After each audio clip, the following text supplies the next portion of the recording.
नमस्कार विद्यार्थी मित्रांनो, आज आपण BEdमधील जेंडर स्कूल अँड सोसायटी, लिंगभाव शाळा आणि समाज या विषयातील लैंगिक अत्याचार एक गंभीर सामाजिक समस्या, sexual abuse one of the major social problems याविषयी माहिती घेऊ. मी प्राध्यापक MR जोशी, MA मेडसेट, श्री शारदाभवन शिक्षण संस्थेचे अध्यापक महाविद्यालय नांदेड येथे सध्या असिस्टंट प्रोफेसर ह्या पदावर करते. चला तर पाहूया. लैंगिक अत्याचार एक गंभीर सामाजिक समस्या, sexual abuse one of the major social problems. लैंगिक अत्याचार म्हणजे कोणत्याही व्यक्तीवर तिच्या इच्छेविरुद्ध लैंगिक स्वरूपाचा शारीरिक किंवा मानसिक छळ करणे होय. हा अत्याचार स्त्री, पुरुष तसेच लहान मुलांवरही होऊ शकतो.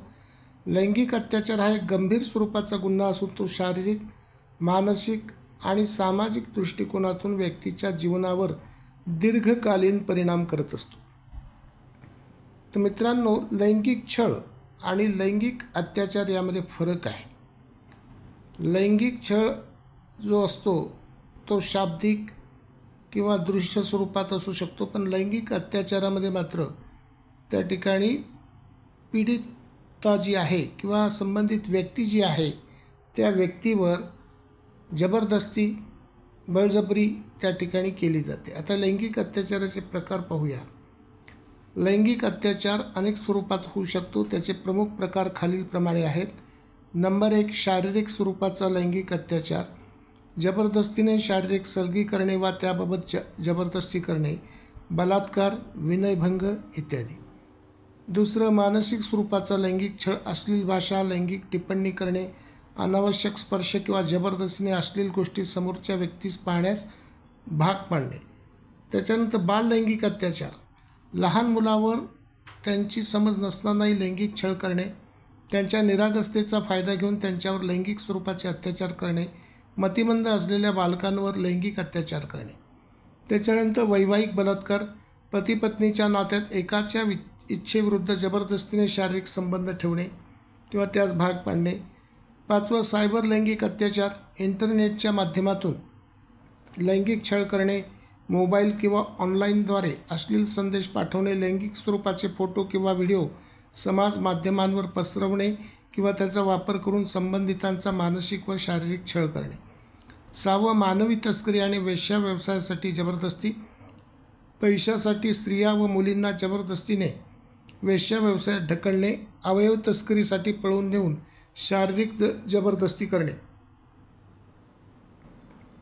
आता लैंगिक अत्याचाराची कारणे काय ती पाहूया. लैंगिक अत्याचाराची कारणे. लैंगिक अत्याचार घडण्यामागे विविध सामाजिक, मानसिक आणि सांस्कृतिक कारणे असतात. नंबर 1, समाजातील लैंगिक असमानता. समाजातील स्त्री पुरुष असमानता आणि पुरुषसत्ताक मानसिकता यामुळे लैंगिक अत्याचार घडून येतो. नंबर 2, अशिक्षितपणा, निरागसता आणि अज्ञान.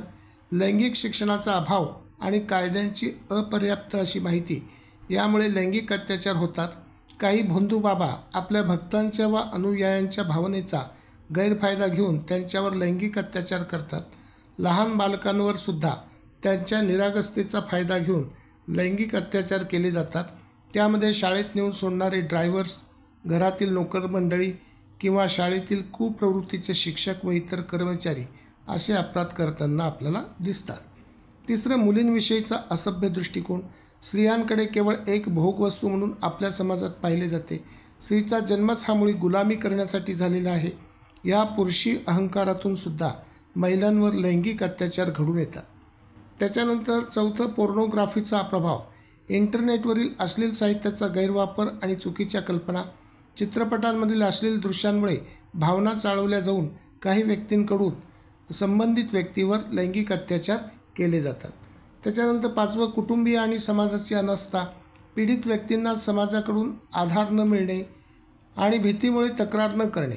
लैंगिक अत्याचार होऊ नये संबंधित व्यक्ती समाजाच्या भीतीपोटी वा बेइज्जतीच्या भीतीने तक्रार करण्यास धजावत नाहीत. 6, अल्कोहोल आणि ड्रग्जचा प्रभाव.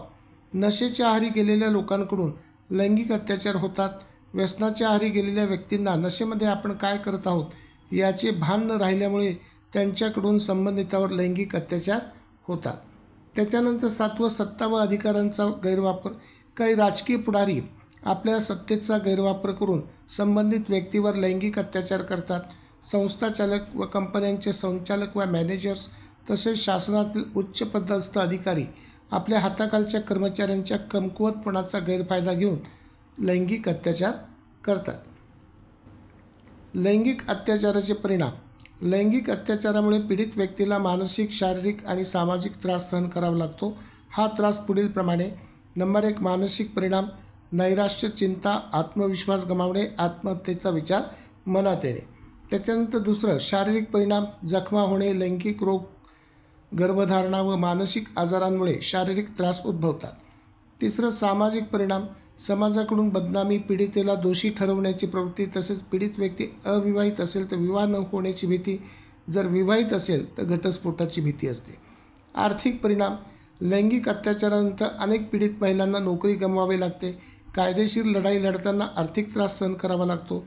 कुटुंबाला गमवावे लागते व त्यामुळे आर्थिक त्रास होऊ शकतो. लैंगिक अत्याचार रोखण्यासाठी उपाय. नंबर 1, कायद्यांची प्रभावी अंमलबजावणी. भारतीय दंड संहितेनुसार इंडियन पिनल कोड कलम 375, 376 अंतर्गत बलात्कारासंबंधी कठोर शिक्षेची तरतूद आहे. लैंगिक अत्याचारापासून बालकांचे संरक्षण पोस्को कायदा 2012 लागू करण्यात आलेला आहे. कार्यस्थळी महिलांचे लैंगिक शोषण प्रतिबंध कायदा विशाखा गाईडलाईन्स 2013 लागू आहे. त्याच्यानंतर दुसरं, लैंगिक शिक्षण. शाळांमध्ये आणि महाविद्यालयांमध्ये लैंगिक शिक्षण देणे गरजेचे आहे. मुलांना आणि पालकांना योग्य माहिती देऊन त्याबाबत जागृत करणे. तिसरं, संविधानिक आणि सामाजिक सुधारणा. स्त्री पुरुष समानतेवर भर देऊन पुरुषसत्ताक मानसिकतेत बदल घडवणे. स्त्रियांना स्वसंरक्षणाचे प्रशिक्षण देणे, कराटे किंवा सेल्फ डिफेन्स ट्रेनिंग. त्याच्यानंतर सायबर सुरक्षेची दक्षता. सायबर गुन्हे प्रतिबंधक कायद्यांची अंमलबजावणी करणे. सोशल मीडियावर महिलांच्या सुरक्षिततेसाठी कडक उपाययोजना करणे. त्याच्यानंतर 5वं, पीडितांसाठी मदत आणि पुनर्वसन. हेल्पलाईन क्रमांक, समुपदेशन केंद्रे आणि पुनर्वसन योजनांचा विस्तार करणे.